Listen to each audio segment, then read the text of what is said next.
하나님의 은혜와 평강을 빕니다. 사랑하는 성도님 여러분, 반갑습니다. 이제 제법 시원한 가을입니다. 오늘 하루도 또 일하시느라 참 많이 수고하셨을 텐데 오늘 이 예배가 여러분들 삶 가운데 또 큰 기쁨이 되고 또 위로가 되고 행복한 시간이 되었으면 좋겠습니다. 이 시간 찬송 부르면서 온라인 가정 예배 시작하도록 하겠습니다.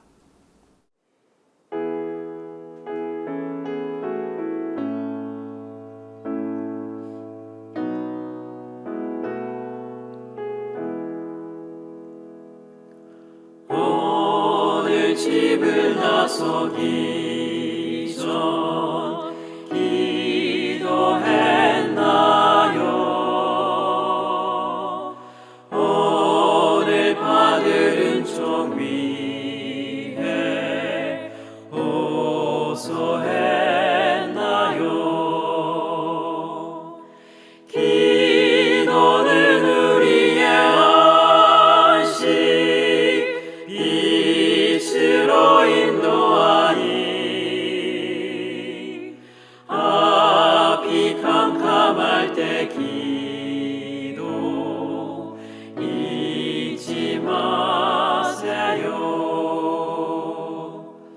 마음의 분노가 디갈 때 기도했나요? 나의 앞길 막는 친구 용서했나요? 기도는 우리의 안식, 빛으로 인도하니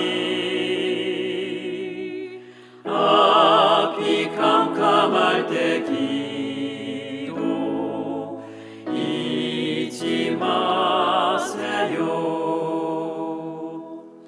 어려운 시험 당할 때 기도했나요? 주가 함께 당하시면 능히 이기리. 기도는 우리의 안식, 빛으로 인도하니 앞이 캄캄할 때 기도 잊지 마세요. 나의 일생 다하도록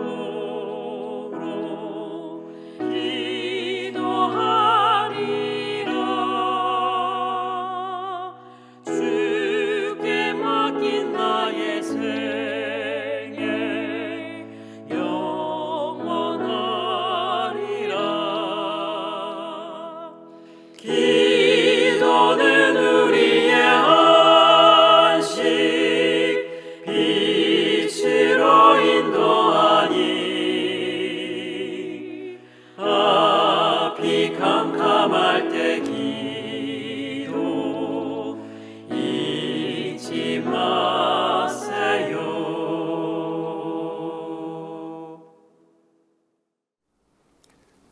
예배를 위해서 기도하겠습니다. 하나님 아버지, 은혜와 사랑을 감사합니다. 오늘도 하나님 은혜 가운데 하루 생활 잘 마치게 해주시고 또 이 밤에 저희들 우리 하나님께 예배 드릴 수 있도록 해주신 것 얼마나 감사한 줄. 온 가족들이 참 이 시간 하나님을 향할 때 하나님 우리의 예배를 기쁘게 받아주시고 또 하나님께서 우리 마음에 말씀해 주심으로 우리 삶에 변화가 있게 하시고 또 잠언 말씀이 우리에게 참 가르쳐 주는 대로 우리가 지혜로운 사람이 되어 갈 수 있도록 하나님 도와주시옵소서. 이 시간을 온전히 주님께 의탁하오며 예수님의 이름으로 기도드립니다. 아멘. 찬송 한 곡 더 부르겠습니다.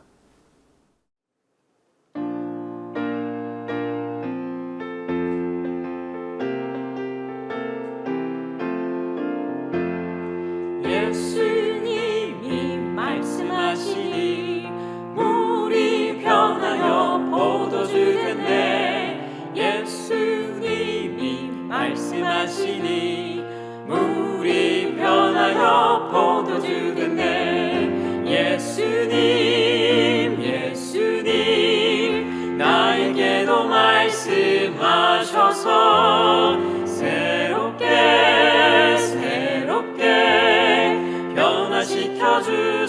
하셔서 예수님이 말씀하시니 바디메오가 눈을 떴다네 예수님이 말씀하시니 바디메오가 눈을 떴다네 예수님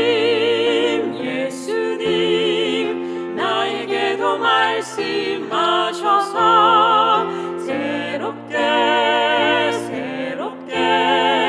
변화시켜 주소서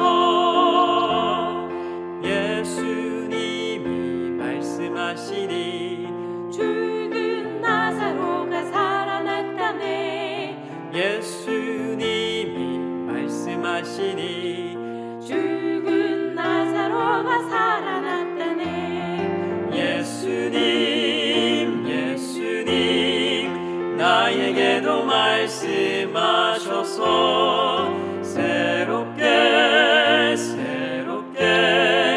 변화시켜 주소서 예수님이 말씀하시니 거친 파도가 잔잔해졌네 예수님이 말씀하시니 거친 파도가 잔잔해졌네 예수님 나에게도 말씀하셔서 새롭게 변화시켜 주소서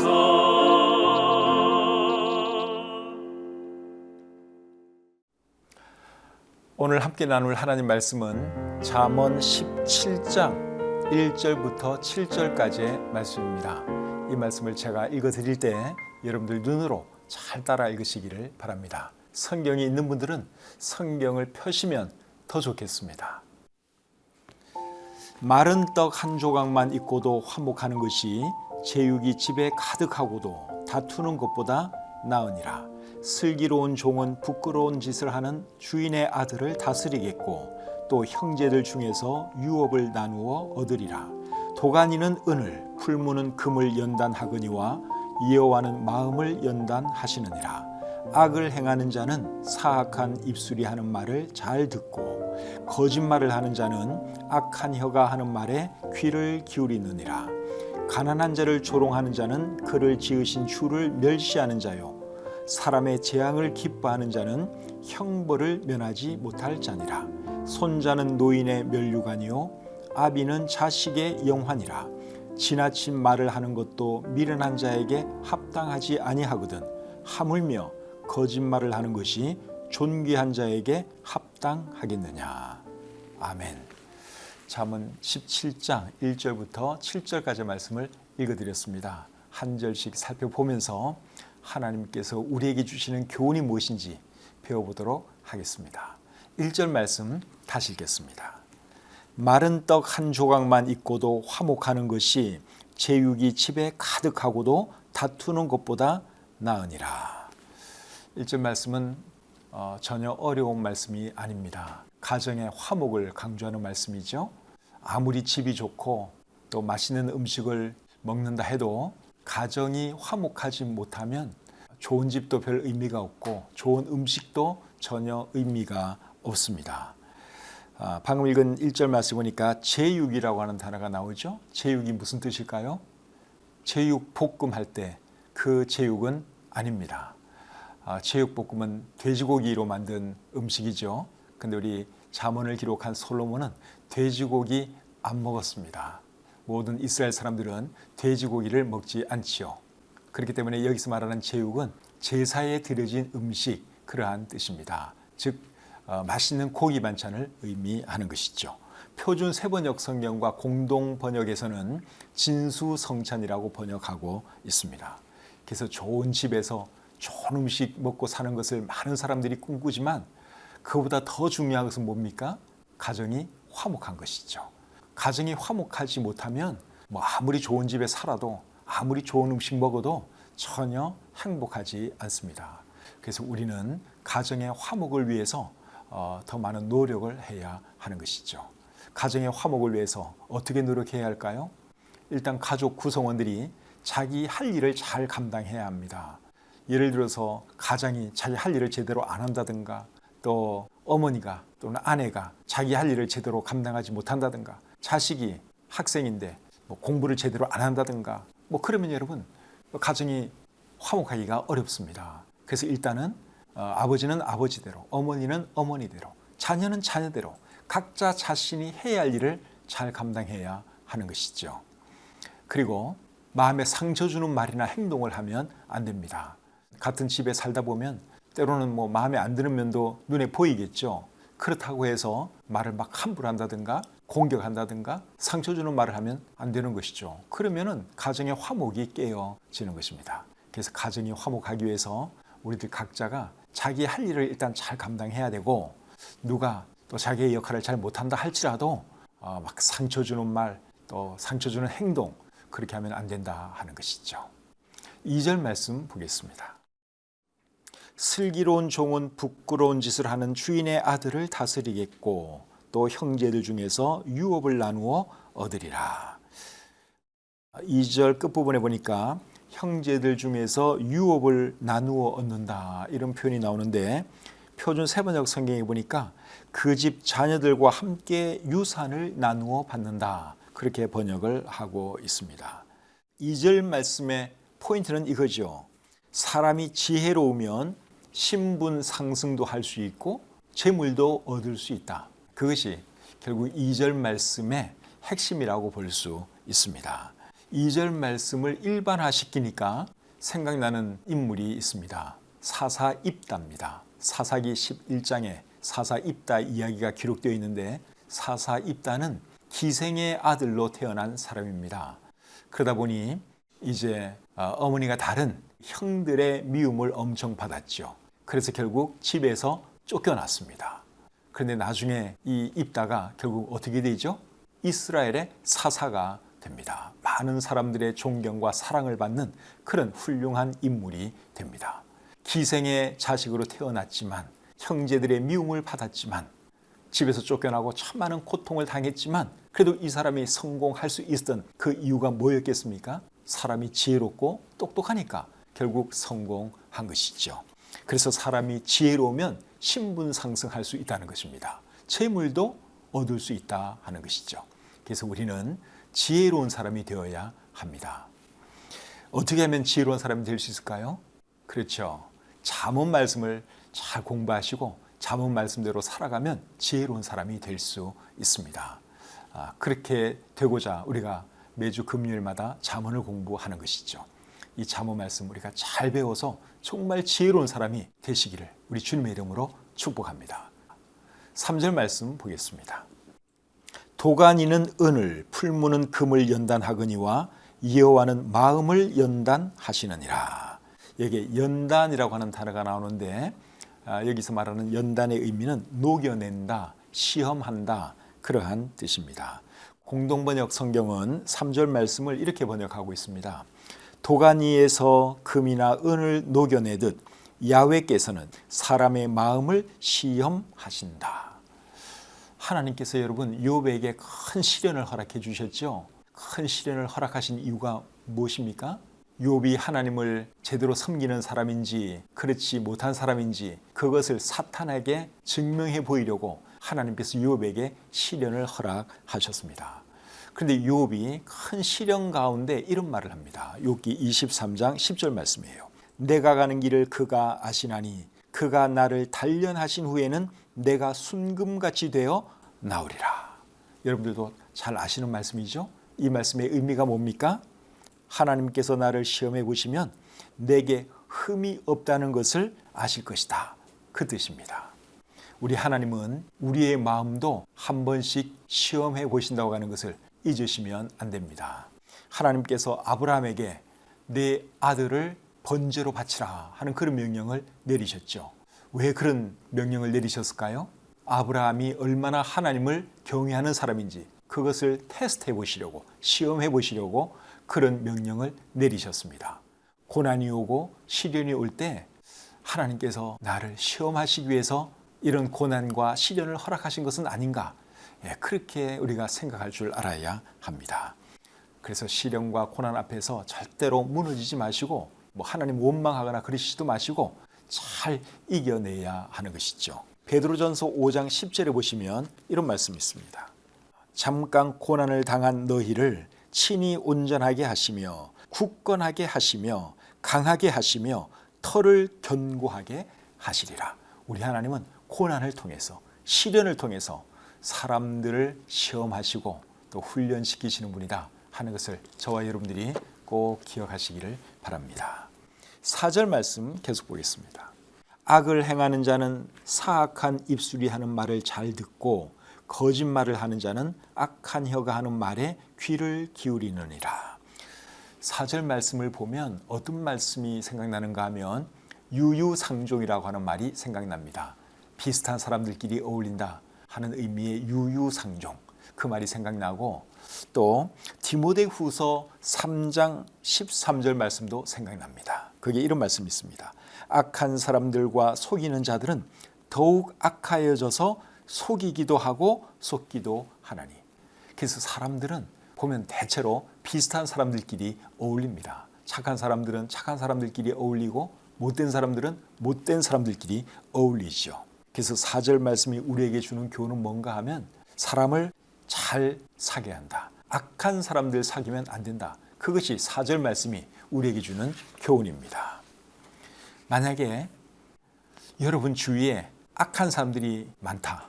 만약에 그렇다면 여러분이 악한 사람이기 때문에 그럴 수 있어요. 이건 저도 마찬가지입니다. 만약에 제 주위에 못된 사람들만 많다. 그러면 제가 못된 사람이기 때문에 제 주위에 못된 사람이 있을 수 있다 그 말이에요. 그래서 내 주위에 있는 사람들을 보면 내가 어떤 종류의 사람인가 어느 정도 알 수 있습니다. 자식이 학교에서 문제를 일으켜서 이제 부모님이 학교로 불려가면 부모님들이 학교 선생님에게 주로 뭐라 그러는 줄 아십니까? 우리 아이는 정말 착한데 친구를 잘못 사귀어서 그래요. 선생님 한 번만 이해해 주시고 용서해 주세요. 이제 그런 식으로 얘기를 합니다. 대부분의 부모님들이 그렇게 생각을 해요. 우리 자식은 문제가 없는데 우리 아들은 착한데 친구 잘못 만나서 이렇게 됐다. 그것이 많은 부모님들이 자기 자식에 대한 생각이에요. 근데 여러분 그 생각이 맞는 생각일까요? 아닙니다. 이미 우리가 4절에서 보고 있는 것처럼 사람은 비슷한 사람끼리 어울리는 거예요. 그 아들이 못됐으니까 못된 친구들과 어울린 것이죠. 그렇기 때문에 우리 아들은 착한데 다른 아이들이 문제다. 그런 말은 성립이 안 되는 거예요. 우리 방송 보시는 어린 학생들, 또 우리 청년들, 또 우리 중고등학생들 있으면 이런 말씀 잘 기억해 놓으세요. 내가 누구와 사귀느냐에 따라서 내 가치가 결정되는 것입니다. 나는 착한데 내 주위에 있는 사람들이 다 못됐다. 그 여러분 자신도 못된 거예요. 그러니까 정말 좋은 사람 우리가 지혜롭게 잘 사귀어야 하는 것이죠. 그리고 내 자신이 또 좋은 사람이 되려고 노력해야 하는 것이고요. 5절 말씀 계속 보겠습니다. 가난한 자를 조롱하는 자는 그를 지으신 주를 멸시하는 자요. 사람의 재앙을 기뻐하는 자는 형벌을 면하지 못할 자니라. 방금 읽은 이 말씀은 우리에게 두 가지를 교훈해 주고 있습니다. 첫째는 가난한 자를 조롱하지 말라는 것이죠. 여러분 가난한 자를 조롱하는 것은 누구를 조롱하는 거라 그랬습니까? 그를 지으시니 즉 하나님을 조롱하는 거라 그랬습니다. 여러분 사람이 하나님을 조롱하면 되겠어요? 안 되겠어요? 안 되는 것이죠. 그렇기 때문에 하나님께서 지으신 가난한 자를 우리가 조롱하면 안 된다 그 말입니다. 가난한 자에 대해서는 어떻게 해야 됩니까? 도와줘야 하는 겁니다. 우리에게 하나님께서 능력을 많이 주셨으면 우리만 잘 먹고 잘 살라고 능력 많이 주신 것이 아니라 어려운 사람들 돌보라고 가난한 사람들 도와주라고 하나님께서 우리에게 능력을 많이 주신 거예요. 그래서 가난한 사람이 있으면 여러분 절대로 무시하거나 조롱하지 마시고 도와주시길 바랍니다. 잠언 19장 17절에 이런 말씀이 있습니다.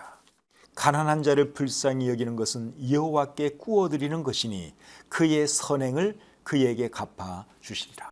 가난한 자를 불쌍히 여기고 가난한 자를 도와주면 하나님께서 그 선행을 기억해 주시고 갚아 주십니다. 이런 말씀 꼭 기억하시기를 바랍니다. 5절 말씀이 주시는 두 번째 교훈은 뭔가 하면 남의 재앙을 기뻐하지 말라 하는 것입니다. 남의 재앙을 기뻐하면 형벌을 면하지 못할 것이다. 그렇게 여기 말씀하고 있죠.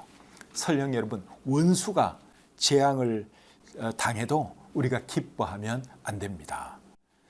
잠언 24장 17절과 18절에 이렇게 말씀하고 있습니다.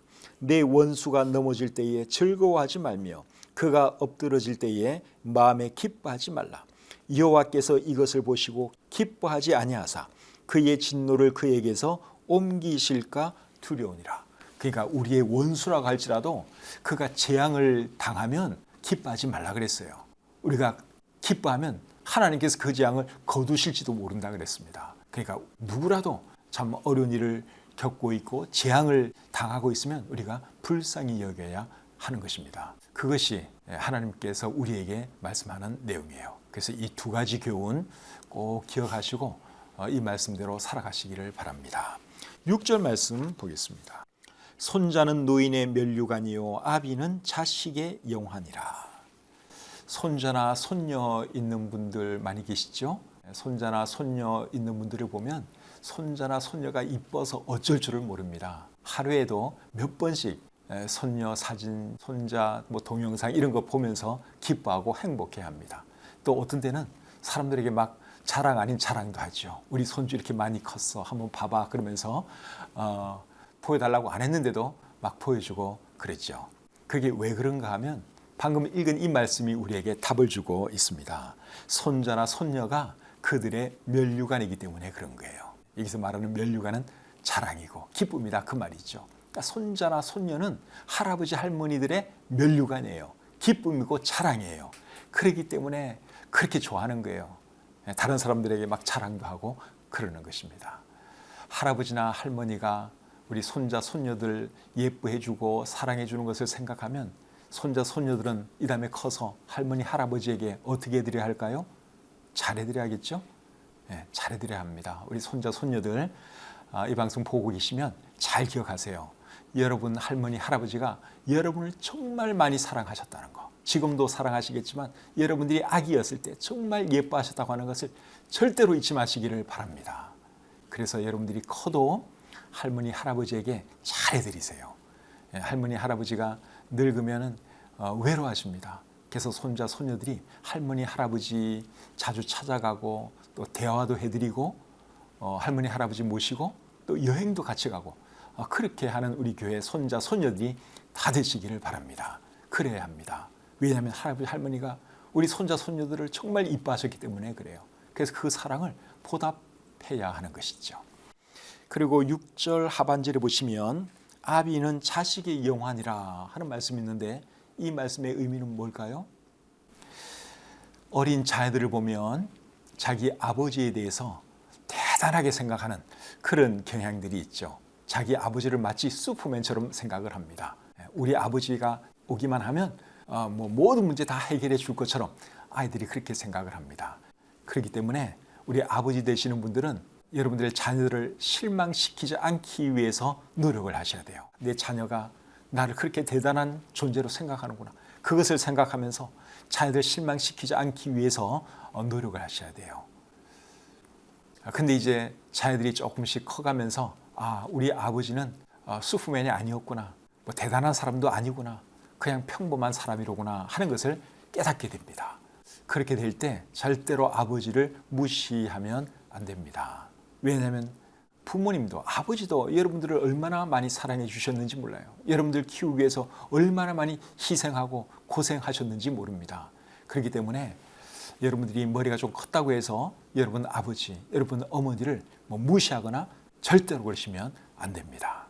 그래서 우리 6절 말씀이 우리에게 주는 교훈은 할아버지, 할머니 그리고 손자, 손녀 그 관계에 대해서 우리가 서로에게 어떤 사람이 되어야 할까 하는 것 우리가 생각해 봐야 하고 또 부모 자식 간에도 우리가 서로에게 어떤 사람이 되어야 할까 하는 것을 우리가 생각해 볼 수 있는 그런 말씀입니다. 이 말씀 잘 생각하시고 더 좋은 손자, 손녀 되시기 위해서 노력하시고 그리고 더 좋은 아버지, 어머니, 더 좋은 아들, 딸 되기 위해서 노력하시기를 바랍니다. 7절 말씀 보겠습니다. 지나친 말을 하는 것도 미련한 자에게 합당하지 아니하거든 하물며 거짓말을 하는 것이 존귀한 자에게 합당하겠느냐. 7절 말씀의 핵심은 하반절 말씀이 그 핵심이에요. 거짓말은 존귀한 자에게 합당하지 않다. 이것이 7절 말씀의 핵심입니다. 우리말 성경은 이렇게 번역하고 있습니다. 훌륭한 말이 어리석은 사람에게 어울리지 않는데 하물며 거짓말하는 입술이 통치자에게 어울리겠느냐. 존귀한 자를 우리말 성경에서는 통치자라고 번역하고 있습니다. 통치자가 거짓말을 하면 안 되겠죠. 통치자가 거짓말을 하면 국민의 신뢰를 잃어버리게 됩니다. 그러면 더 이상 통치를 할 수가 없습니다. 그렇기 때문에 통치자들은 거짓말하면 안 되는 것이죠. 그런데 공동번역 성경은 또 다르게 번역을 하고 있습니다. 미련한 사람에게서 어찌 좋은 말이 나오며 점잖은 이에게서 어찌 거짓말이 나오랴. 존귀한 자를 공동번역 성경에서는 점잖은 이라고 번역하고 있습니다. 점잖은 사람도 거짓말하면 안 되겠지요. 예수 믿는 우리는 다 점잖은 사람들입니다. 맞죠? 우리는 다 점잖은 사람들이에요. 그렇기 때문에 거짓말하면 안 되죠. 통치자도 거짓말하면 안 되고 예수 믿는 사람도 거짓말하면 안 되고 하여간에 존귀한 사람이 되기를 원하면, 점잖은 사람이 되기를 원하면 거짓말하면 안 된다 하는 것입니다. 영어 속담에 이런 말이 있습니다. Honesty is the best policy. 정직이 최선의 정책이다 하는 말이죠. 모든 통치자들이 꼭 기억해야 할 말씀이고 우리가 인생을 살아갈 때도 정직 꼭 기억하고 살아갈 수 있기를 바랍니다. 찬송 한 곡 부르겠습니다.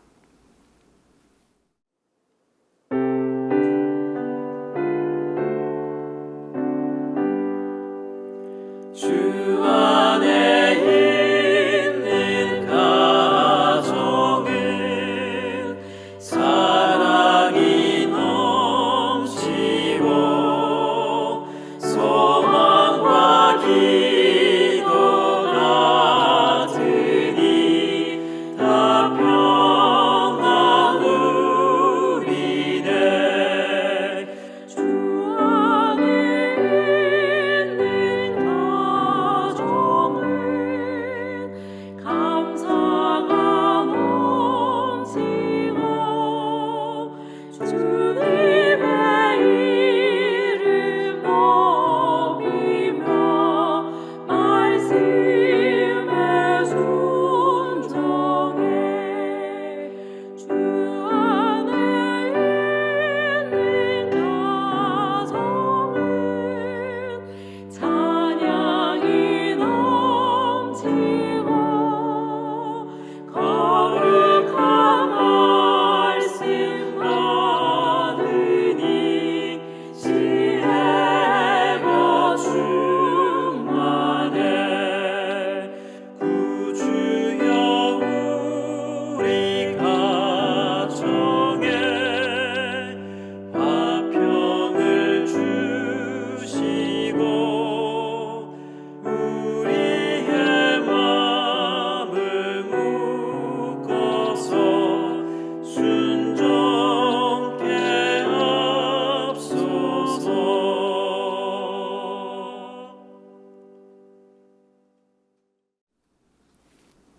기도하겠습니다. 하나님 아버지, 이 밤에 잠언 말씀을 통해서 또 귀한 것들을 배울 수 있도록 해주시니 참 감사합니다. 우리에게 잠언 말씀이 있으니 얼마나 감사한지요. 이 말씀을 통해서 우리 자신을 돌아보게 되고 또 어떤 사람이 되어야 하는지 배울 수 있으니 감사합니다. 하나님, 오늘 이 밤에 들은 말씀들 우리 마음에 잘 새기게 도와주시고 또 들은 말씀대로 살아감으로 우리가 정말 지혜로운 사람이 되게 하시고 하나님께 영광 돌리는 사람들 다 되게 해 주시옵소서. 우리 가정에 하나님께서 주신 자녀들로 인하여 감사합니다. 하나님, 우리 자녀들 하나님 사랑해 주시고 축복해 주셔서 하나님께 영광 돌리는 삶 살게 하시고 또 주변에 있는 모든 사람들에게 기쁨 주는 우리 귀한 자녀들 되게 해 주시옵소서. 또 함께 예배드리는 우리 할머니, 할아버지 되신 분들도 많이 계십니다. 하나님께서 그들의 노년의 삶을 축복해 주시고 손자, 손녀들 사랑해 주신 것 이상으로 손자, 손녀들로부터 많은 사랑받고 또 그들과 행복한 시간 오래오래 보낼 수 있도록 하나님 은혜 내려 주시옵소서. 주신 말씀을 감사드리며 예수님 이름으로 기도드립니다. 아멘. 오늘 들은 말씀 다시 한번 묵상해 보시기를 바라고 또 여러분들 가족들과 함께 또 특별히 자녀들, 손주들과 함께 오늘 들은 말씀 가지고 대화 한번 해보시면 참 좋을 것 같습니다. 오늘 말씀 중에는 가정의 화목에 대한 말씀도 있었고 손자, 손녀, 할아버지, 할머니에 대한 말씀도 있었어요. 이런 소재로 여러분들 자녀들과 또 손자, 손녀들과 대화하시고 어떻게 하면 우리 가정이 더 행복할 수 있겠는지, 그리고 우리는 서로에게 어떤 사람들이 되어야 하겠는지 대화 나누시고 주무시기를 바랍니다. 이번 주일은 아무래도 추석 연휴이기 때문에 다른 주일보다 사람이 조금 적을 수 있습니다. 이때 코로나 때문에 조금 교회 못 나온 분들 계시면 이때가 기회입니다. 교회 오시는 거 한번 생각해 보시기를 바랍니다. 그리고 건강이 좋지 못한 분들, 또 멀리 사는 분들은 가정에서 온라인으로 잘 예배 드리시면 되겠습니다. 오는 주일날 우리가 하나님을 예배하는 자리에서 다시 뵙기를 원합니다. 이 밤도 평안한 가운데 잘 주무시기를 바랍니다.